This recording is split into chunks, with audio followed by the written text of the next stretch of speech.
Ada satu nama yang juga mendapat bantuan dari BLBI yang kemudian melarikan diri dan berhasil ditangkap di Shanghai, yaitu Samadikun Hartono. Tetapi orang ini sekarang bebas loh. Mau tahu kenapa?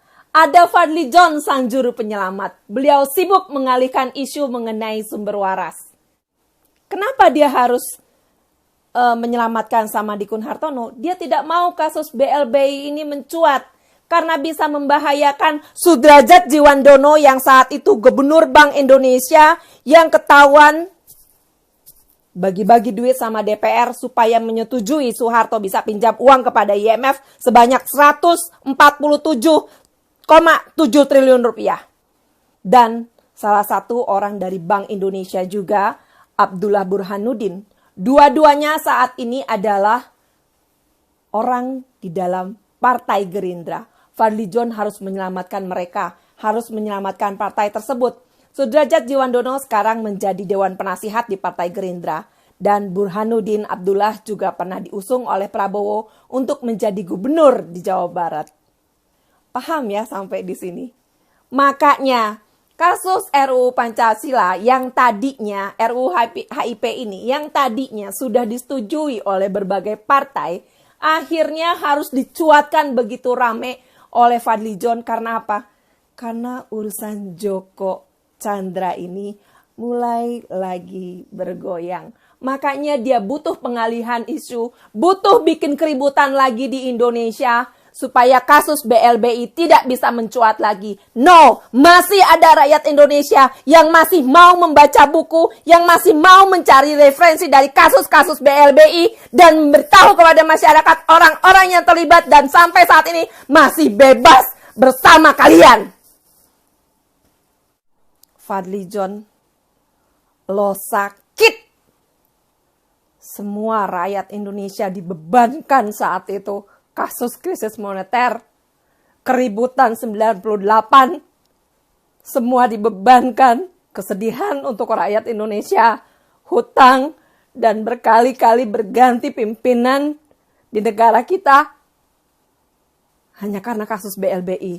Dan lo sampai saat ini masih sibuk melindungi orang-orang yang saat itu terlibat agar tidak terjerat hukum.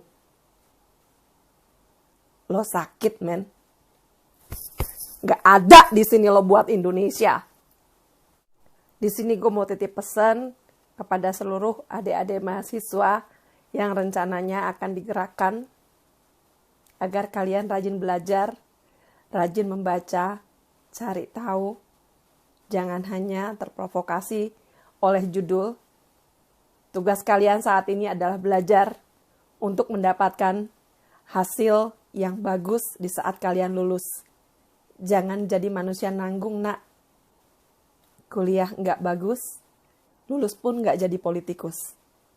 Sedangkan masa depan teknologi akan lebih canggih dan kalian harus punya skill yang cukup untuk bisa bersaing, mendapatkan kehidupan yang layak di dunia ini. Bukan hanya di Indonesia, tapi di seluruh dunia, semua melakukan hal yang sama. Fadly John, jangan rusak anak-anak. Mereka adalah yang bisa menjadi tiang-tiang untuk Indonesia nanti. Mereka adalah pilar-pilar untuk bangsa kita nanti. Dan di situ juga akan ada anak cucumu. Kecuali lo sama keluarga lo siap-siap menjauh dari Indonesia seumur hidup. Di sini saya mohon kepada jajaran Kepolisian Republik Indonesia untuk memeriksa Bapak Hasan Haikal yang sudah memberikan orderan kepada akun Opposite untuk membuat keributan demi keributan yang akhirnya melibatkan pegawai Telkomsel. Kalau bisa sekalian cek dana CSR Telkomsel larinya kemana aja. Jangan sampai CSR BUMN larinya ke tangan teroris. Begitu juga saya lihat kemarin ada video saat kejadian demo kemarin, ada seorang bapak yang memanjat tembok dan saat memanjat tembok terlihat dari balik bajunya kalau di situ ada senjata tajam. Ini kalau bisa saat orang mau datang demo, misalnya demonya di titik sini, di sekelilingnya ini ada barikade dulu dan dari barikade itu Mereka diizinkan datang ke lokasi, tetapi mereka harus diperiksa dulu apakah mereka membawa senjata tajam atau tidak. Karena banyak sekali dan lagi-lagi mereka selalu melibatkan anak-anak dan ibu-ibu. Ini sangat membahayakan. Kalau sudah emosi memuncak, kita tidak tahu manusia akan berlaku seperti apa. Jangan sampai ada kejadian dulu, baru akhirnya bertindak. Kita jangan sampai kecolongan. Diperiksa dulu, baru mereka boleh masuk ke titik lokasi mereka akan berdemo. Terima kasih banyak atas perhatiannya. Terima kasih banyak kepada seluruh jajaran Kepolisian Republik Indonesia yang tidak pernah lelah selalu menjaga keamanan di negara kita. TNI Polri, garda terdepan rakyat Indonesia. Assalamualaikum warahmatullahi wabarakatuh.